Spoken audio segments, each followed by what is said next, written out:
But picks and bans for game number 2. Almost ready to go here between RvL and Naventic.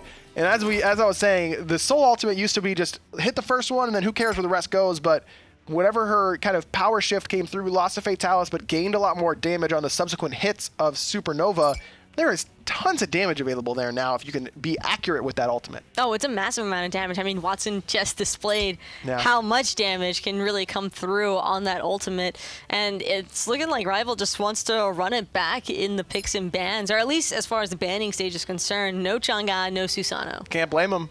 If it ain't broke, don't fix it. And RvL, this time they're in that first pick slot, and they're the ones going for the Osiris this time around. Sunwave was the first kill for Naventic. He was the first one to put them on the board, but just never really was able to make the big impact. This means Naventic is going to get that Fafnir for BradleyRJ, and this was a big reason for Team RvL's success.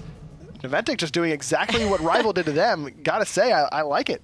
I think that it's a smart choice to go with, because not only are you taking those gods away from RvL, but they're just two very solid gods. But here is RvL in response, picking up the Bellona, and I'm wondering if they're going to opt for it, and there it is, the Terra as well. So they're going to say, okay, I like what you're doing so far, but you're not going to get the third pick that we had. We are going to take that Bellona for ourselves. Imagine that's probably going to be Bellona jungle, I'd imagine, here for Team RvL. Let's see a little bit less Osiris jungle than that of Bellona whenever these two warriors are paired together on the same team. It's going to be Medusa before the second ban phase for Naventic.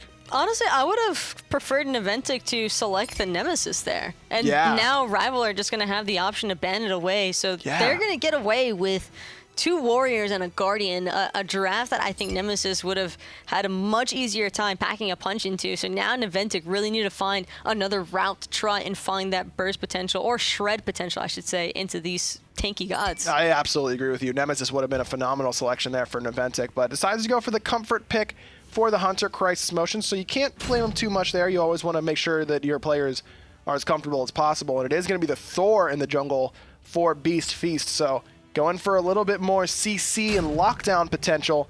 RvL going for some of that of their own with the Nox. I think the Nox is an excellent response by RvL, just because of the fact that it does so well at shutting down that spin to win by Thor. You just have to place it at your feet. And it does do that, but with how much frontline RvL has and how those types of compositions can sometimes end up lacking a little bit of damage, Nox does great damage in the later stages of the game. In the early stages, it's very difficult to confirm it, and it's not a ton of burst. I'm a little worried about how much damage RvL has available to them early on. And it's not going to be 2 Terras on the side of RvL, guys. Don't worry about that one too much. We will be able to see who it is going to be as the final lock-in selection for RvL to head into game number 2. But I love the Chaac. Do you? I actually like Chaac. He's hilariously fun. Yeah, but how much does he bring to a competitive roster? I mean, what does he provide for a team? Silence bot. Silence bot. That is Chaac. That's all he's got to do, man. he just drops that Ganesh silence. has a silence. Yeah, but it's not an ultimate silence. It's a silence that he gets as a cooldown on his ability. So it's better. Yeah, but you don't tell people that. Oh, okay. Sorry. I mean, I tweeted about it the other day. I just don't think I've ever looked at a draft and said, I think that Chaac is the best pick here. Naventic wanted early pressure in this lane with a warrior. What about Erlang Shen? What about Hercules? And it's also a Ram, by the way, for RvL, that last pick selection. Yeah, makes sense there. Needed a Hunter for sure, and immediately RvL are the ones getting the pressure in this lane, as you expect.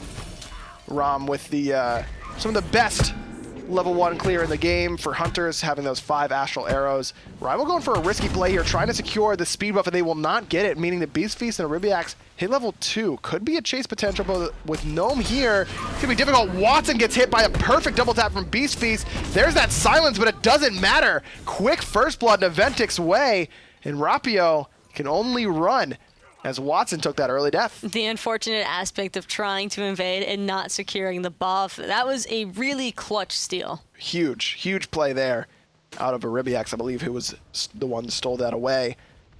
RvL in a kind of awkward position here. Bradley looking to steal away one of the minis. He does so successfully with the hammer. CRYSIS making sure that RvL do not continue to push forward. Bradley and CRYSIS really trying to invade on this red buff. There goes the crushing wall, and it will go Naventic's way. In fact, Bradley is going to be able to pick it up for himself. I think that he might have picked that one up on accident. No, that was on purpose. Supports, you know what? And you know whose fault it is? Hindu Man's. You know what he said to me on Cats the other day? What'd he say? Supports should take every buff. They should get every buff. For what? What do they do? That's what I said. All they do is die. That's what I said. Bradley was probably listening and said, you know what? Hindu Man's right. Let me tell you, Bradley, he wasn't. Don't be never will be on that. Don't be taking my buffs. He's biased for the supports. Mid laners, who I am not biased for, always deserve red buffs. Am I right, Taco? No. Thank you for agreeing. Eribiiax sitting at level 4, level up right now on Watson. Beast Feast has not been able to continue his level lead on Rapio, despite getting that early first blood, but does have the XP advantage. He's going to be the first one in the game to level 5. Could try and transition this into an ultimate on the left-hand side. You see that lane clear with the red buff? It's real good. That is actually pretty spicy. So real strong. Maybe he doesn't point. No, Taco, no! No, I'm just trying. Oh, man, but I think that RvL are definitely going to have to keep the pacing of this game a little bit more toned down, a little bit slower at least, considering that start that Watson and Rapio had. I mean, this is what you kind of expect from the left side of the map, but with a Bellona Osiris composition on the right, you'd really like to get ahead and press your lead and continue to invade. With the first one going poorly, it will be difficult for RvL to do the same invade on the second respawn, especially considering that Rapio has not backed yet. Don't know if he'll have enough to finish off his boots, whereas Beast Feast almost certainly will with that first blood bounty. This is kind of another one of those circumstances, though, where Naventic really need to push to get ahead, considering their draft. When you have a Chaac on your team, the early game is probably the most important part. That's where he's going to be the most impactful for sure. That base damage, pretty good for the Chaac. Scaling actually not that bad either. That's why we saw that Transcendence Chaac kind of come into the meta a little bit back in the day, but never really got off the ground as the speed buff does go Beast Feast's way for the second time, his own speed. So RvL probably wanted to be there to invade on that one, but as you mentioned, the early first blood going Naventic's way, putting a wrench in the plans of the European favorites. And Dobson getting a little bit more aggressive here in this dual lane. There's a solid poke that him and Jacob have been able to place onto CRYSIS and Bradley. That's kind of what you expect out of this lane, I suppose. I mean, Medusa pretty decent at poking, but it does take a little bit for Acid Spray to clear the wave, and Fafnir, even with red buff, has good clear, but not great, whereas Terra's clear is really strong, and Dobson has that ability to poke and clear the wave simultaneously. Well, we'll see who gets the better end of things now that CRYSIS has had a chance to back and finish off his boots. So having the boots alongside the Bluestone means that he should be starting to full clear the wave right around level 6-7. Yeah, once that gets, I think he needs 4 points in Acid Spray before it's going to clear the archers, 5 before it clears everything but the big melee. Gotta wait and see. Dobson still hasn't backed, as has Watson, so this RvL team seems to be pretty bent on making sure that they get full items on their backs, not going for the incremental power spikes we see so many teams go for by backing to pick up boots too and getting ready for an initial invade. As Naventic pull the Oracle Harpies. One goes their way already, but the second is going to go the way of RvL after that ultimate coming out of Watson, but immediately Naventic take this opportunity to take the fight. Rapio pretty low, but forces CRYSIS Motions back. Rapio looks for him with the Eagles Rally, but can't quite find it. Eribiiax putting out good damage on this soul. Has the Supernova available. It hits it, but it pushes Rapio out of the ultimate from Beast Feast. Now he's forced to teleport away as the snipes are coming through from Dobson. Needs to find this third one and will not, but Gnome shows up and lets everybody know. Finds 2 with that Lord of the Afterlife. Eribiiax is going to fall. That's RvL's first kill of the game. And I think that fight went about as well as it could have for RvL, considering that initiation. Rapio got hit from the get-go by the Petrify from CRYSIS Motions, had to force out his Purification Beads, and then in return looked to chase him down. Even with the Terra's Blessing and his ultimate, was still out of range of catching CRYSIS. I mean, I'm surprised that went so well for RvL as well, because Watson and Dobson didn't have boots. They were sitting on a starter item and Bumba's Mask. So they're not going to be doing any damage, especially whenever Beast Feast has his boots completed, Eribiiax had boots, CRYSIS Motions had boots. That's a fight that Naventic just has to win on paper alone, but just weren't able to execute doing so. And again, I also think a small portion of that was due to the fact that Eribiiax's ultimate kind of pushed Rapio a little out. It was late. Watson, you saw every time that he threw out a Stellar Burst and had Supernova available, it was coming out. Whereas Soul, whenever you use that ultimate without the slow, becomes very difficult. That first hit can sometimes just push someone out of the remaining hits. You really need to rely on the heavy slow from the Stellar Burst to lock the enemy in place for those subsequent hits. Just couldn't quite find it that time around, but did a lot of damage anyways. A lot of damage on a Gnome as well, just able to ult away from the Storm Call that Sunwave threw out. And this is basically what Chaac does. He is that lane bully. It's really the team fighting aspect, the reason why Chaac isn't prioritized so heavily. Fire Elementals gonna go entirely in RvL's way. And that's Chaac. And that's Chaac. But he's great. He's the rain daddy. Oh. That's why. Oh. You know, if you would have led with that, I would have been all about it right away. You're all about the daddy lifestyle? So Bellona is going for her speed buff. No invade quite yet, which is a little bit surprising considering you've got Bellona Osiris on one side, but hasn't really mattered too much. Rapio's been able to keep pace with Beast Feast, and Stunwave, after taking that spill in the jungle, is going to allow Gnome to get a little bit closer in terms of XP. Gnome did make that rotation and find the kill, but lost a couple waves on the right-hand side. That's why you see Sunwave with the slight lead, but as I mentioned, with Sunwave falling, that means that Gnome's going to be able to pick up a wave that Sunwave will not.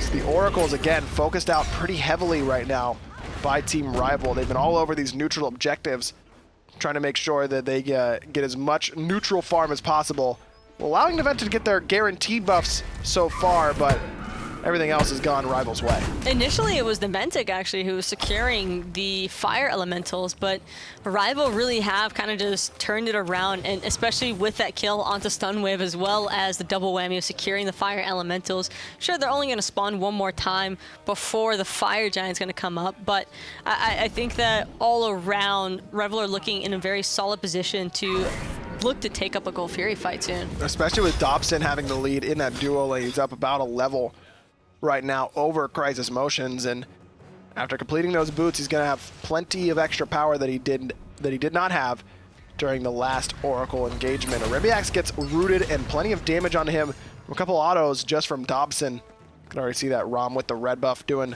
pretty good work. That's why supports don't get it. And Gnome and Stunwave doing typical solo laner things over here. Neither of these guys are going to die. It's just to establish dominance. But Stunwave does have the heal available, so it means that he will be slightly in favor in that trade-out in comparison to Gnome. And that's what Chaac wants to do, is just force you to fight him in lane, because as you mentioned, that the Rain is one of the more potent heals in the game, though it does take a little bit to get ready as Watson playing aggressive. Ooh. Nice juke there from Stunwave. Gets him out of danger, and with this many people from RvL on the right-hand side, could see a potential pull from Naventic, but with Beast Feast just coming back from base, no opportunity to go for the Gold Fury. I think also that Naventic are a little bit concerned as far as their secure is concerned, because I think that they want to take the Gold Fury, but only if it means their team not dying immediately after. We saw them try to go for it in game one. Not only did they lose the Gold Fury, but they lost multiple members and a tower for it, and so you're probably right. That's probably fresh in their minds. Don't want to have that go a similar way, but not fresh enough to dissuade them from doing this. And I like this call, Taco. Look at how far away everyone from RvL is. That transformation coming out of BradleyRJ is going to give that DPS buff. Look at where Dobson is. He's going to be able to get there, not in time, but in time to try and find the fight afterwards. Naventic do get the Gold Fury. It's done just a little bit off the mark from JacobHL. BradleyRJ trying to get away. Nice root from JacobHL. The ultimate coming out of the Nox as well. Jeez. Jukes right back into the Siphon Darkness, and RvL do find one when Naventic finds the Gold Fury. That's unfortunate for Bradley. Kind of everything just got invested into him right there. But if I'm the support, I'm happy with that trade still. Yeah, support for Gold Fury, every support is taking that 7 days a week. Beast Feast makes a rotation on the right-hand side to try and help out Stunwave, who got hit by the ultimate from Gnome. Rapio still trying to play aggressive, but good play there out of Stunwave, gets him out of danger. Beast Feast throws the hammer when he's rooted and crippled, but gets a short teleport off, and RvL more worried about the objective than the kill. It's not about the size of the teleport aggro. It's about the effectiveness. And that was pretty effective. It got him out of danger. Watson going for a penetration option right after the boots. Likely to be a Spear of Desolation here, I would guess. A little bit of CDR. Nox does well with that, as well as some flat pen, but it is a pretty expensive item to go right after boots. I wouldn't be too concerned about it, though, personally, because you can definitely get away with that. It can be a little bit more expensive directly after the boots purchase, but the power spike can be worth it. Rapio gets stunned, and good damage onto him there. Wall actually prevents his escape with the shield bash. JacobHL just blocked a Stellar Burst with the Monolith. Rapio wouldn't have died for that, but that was cool.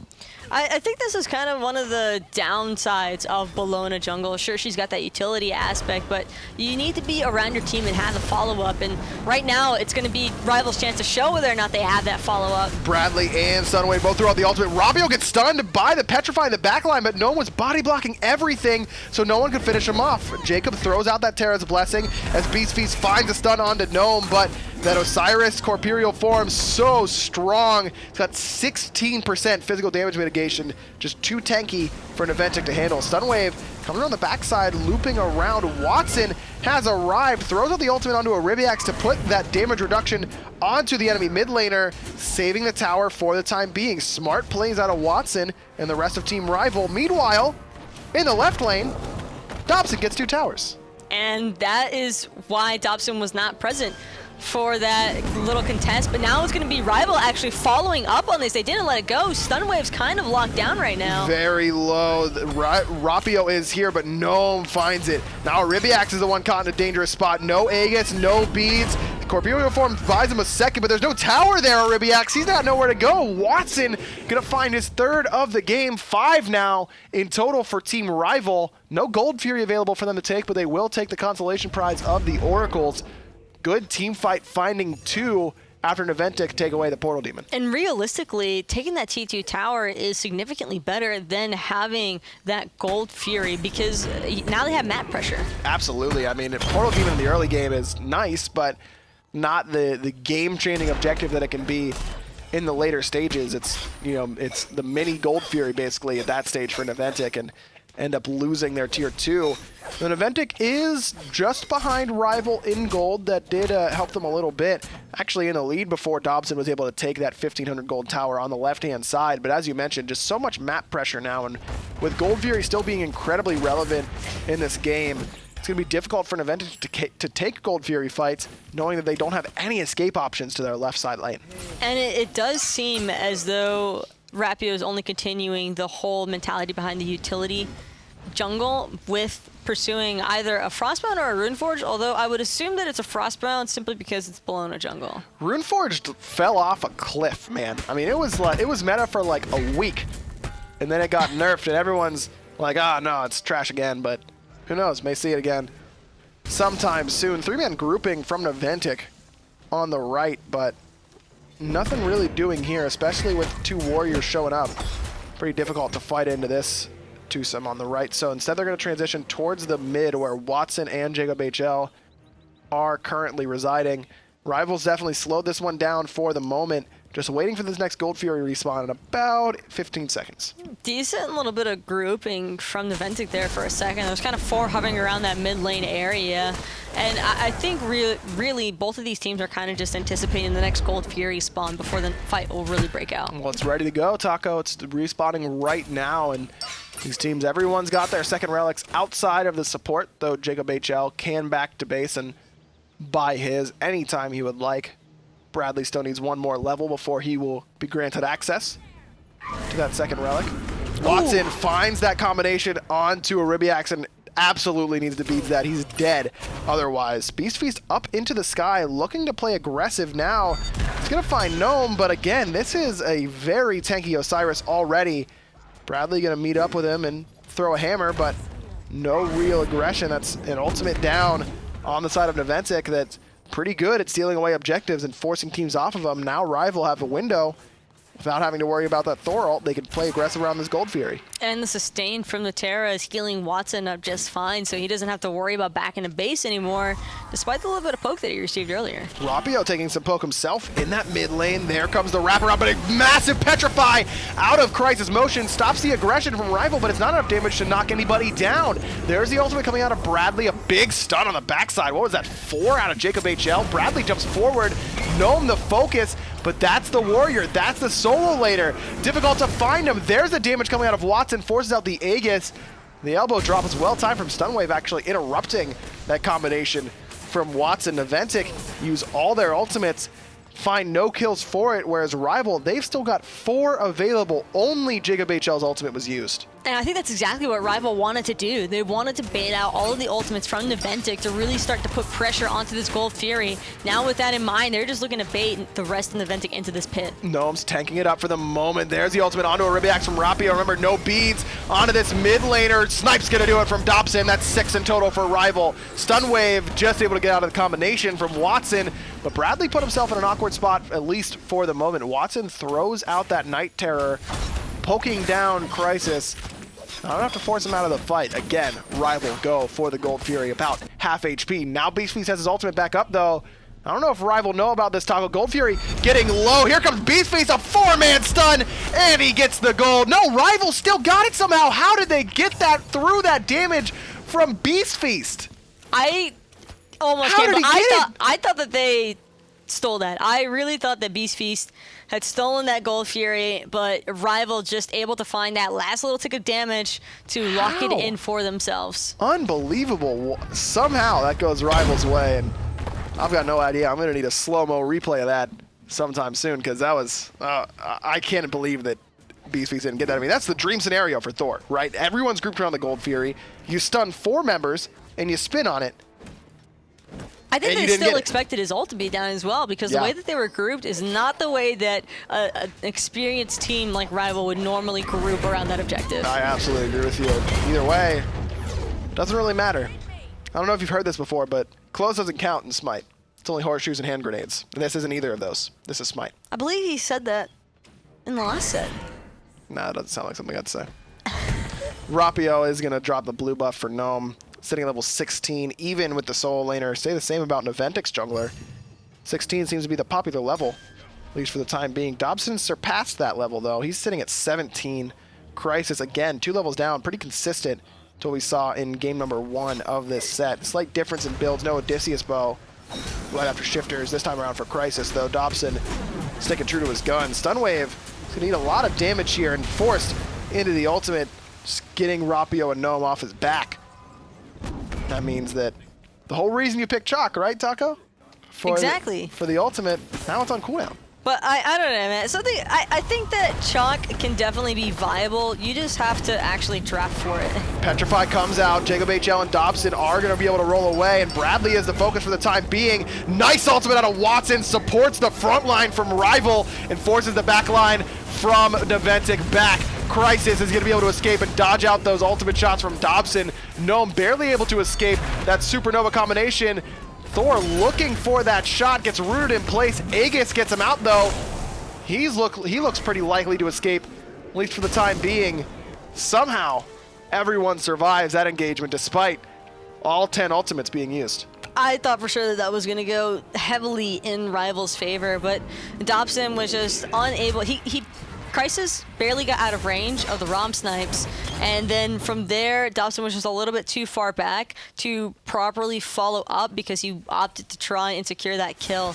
So Naventic, I think, got a little bit lucky there with that disengage. Just not quite enough damage out of these double warriors quite yet. I mean, you've got the mystical mail out of Gnome, and Osiris really relies on being pretty ahead in terms of levels to utilize that good base damage in his kit. And while he's maxed out the 1 and the 2 most likely, unless he went for the Judgment Tether ranking up, there's just still not quite enough there to find those kills onto the enemy backline, despite Watson having the perfect ultimate. I mean, Watson peels for Dobson and JacobHL on the backside, and then throws out the Night Terror to support the front side at the same time. That was a perfect team fight from him, basically, but just still not quite enough damage quite yet. Watson has gone for a pretty CDR-heavy build, went for this new Chronos Pendant in that 3rd item slot. 80 power now instead of the previous 60, so not lacking quite as much as he would have a couple patches ago, but still not that big burst of damage you really need out of your mage quite yet. Yeah, but Dobson just finishing off the Executioner, starting into what I believe will probably be a chin size.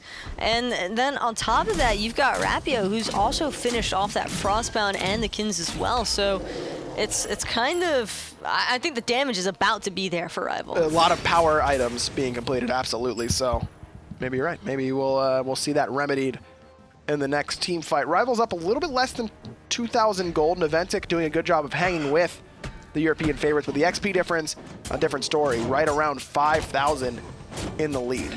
And that's really the number that matters here. Over and over again, we see these little gold disparities, and those aren't really too remarkable most of the time. Sure, it really sucks being an item or two behind, but when you are like 4K plus experience behind, that's even worse. Most of that level difference is on the mid lane, I would say. Watson up 2 levels over top of Eribiiax, and Dobson still has that slight lead over CRYSIS, but CRYSIS is going to be able to get some of that back as he's solo farming that left-hand side where Dobson is pushing on the right. Tier 1 tower goes down on each of the side lanes.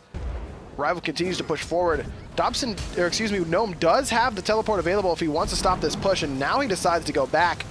The rest of RvL considering still pushing this in with the 4v4, but Watson gonna eat a lot of damage very quickly. He's forced to Aegis. Now Beast Feast looking for him with that ultimate. Watson uses the beads, still going on. Beast Feast locked down in that Nox ultimate, but the ultimate's gonna miss actually onto Eribiiax, just a little bit off the mark. Rapio is not, finds one, Dobson finds the other. Eribiiax falls to the hand of RvL's Hunter. Watson is back and locks down Bradley, that Bracer of Undoing, helping him survive for the moment, but not for long. Dobson claims his third of the game. 9 now in total for Team RvL as they find 3 kills on the right side of the map.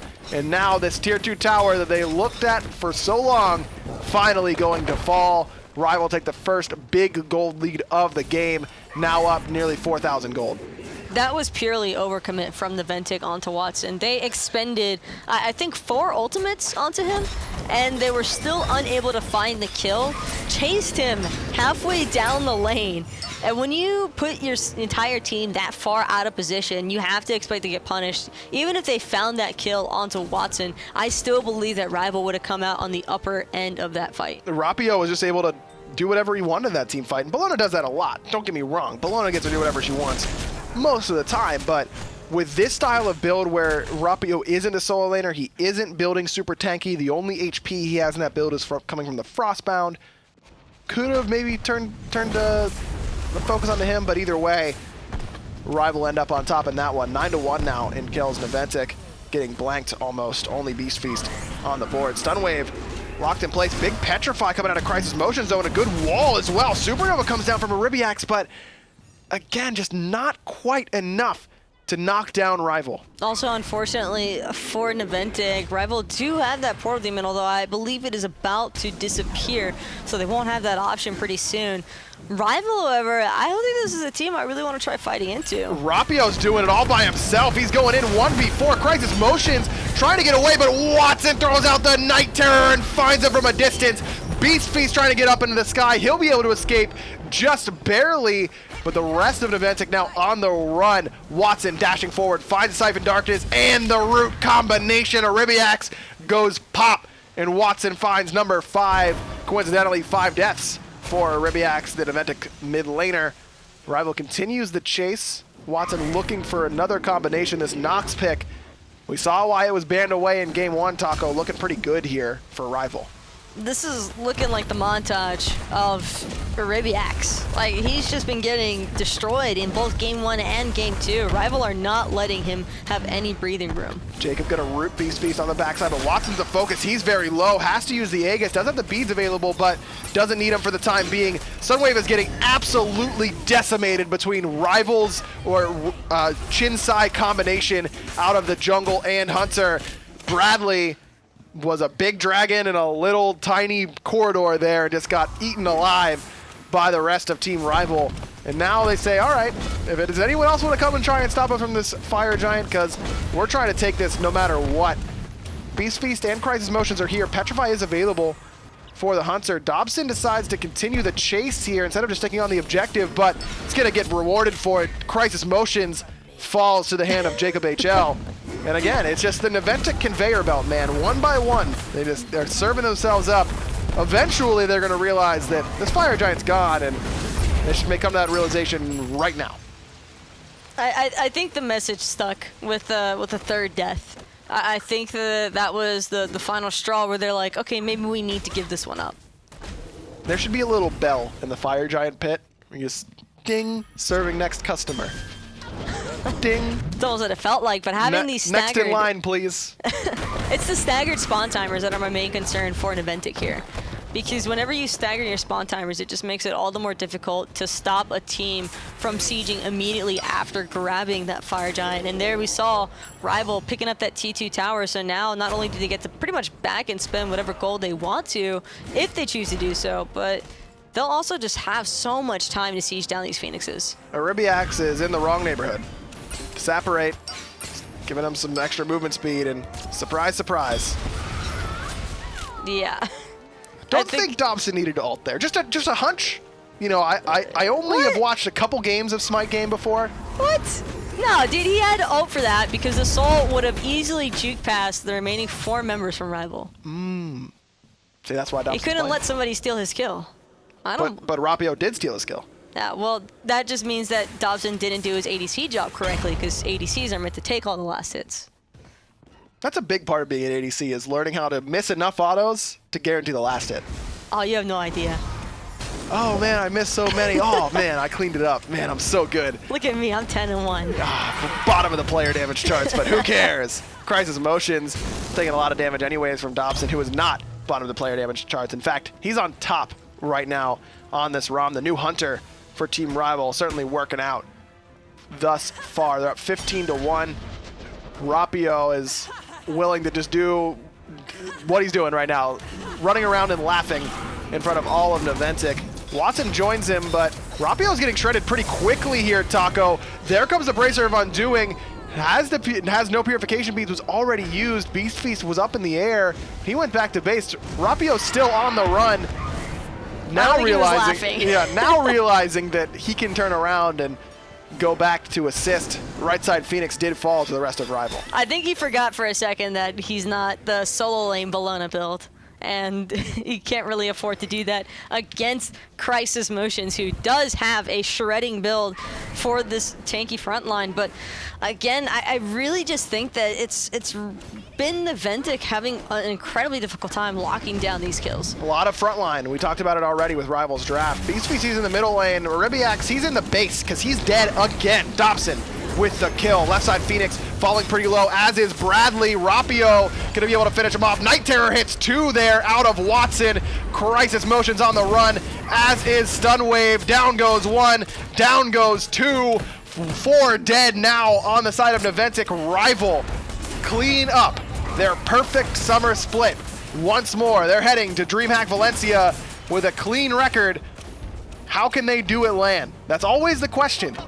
That's always the question with this team. It's kind of just been the same story. Dominate your region and then fall short when it comes to facing off against North America. But hopefully, RvL's had a couple seasons now to sort of learn a little bit more about North America's play style and just try and work on fighting into that. But before we worry about North America, we've got to go over what just happened in that set. And I think it's pretty easy enough to say what went well. It's Rapio to me. Everything went really well overall, but you're right, Rapio really stood out in particular on the Nemesis, of course, in Game 1, but even in Game 2 on this Bellona. Took a little bit to get going, kind of fell behind early on, but in this mid-game, he was just unstoppable. And I think that this is really part of it. They kind of just seemed to ignore this Bellona, and they were kind of just looking more towards locking down Watson, but Watson just had so much peel that I don't think he was ever really that concerned. Nox basically one of the safest mages in the mid lane, not only because of the dash and the silence peeling for herself. Yeah, look at that. That was totally Dobson's kill. Nox can peel for herself very well and enter another player so that she doesn't take any damage for a long period of time, but dropping that silence on your feet, rooting someone, and then moving away afterwards. I mean, there's plenty that Nox can do.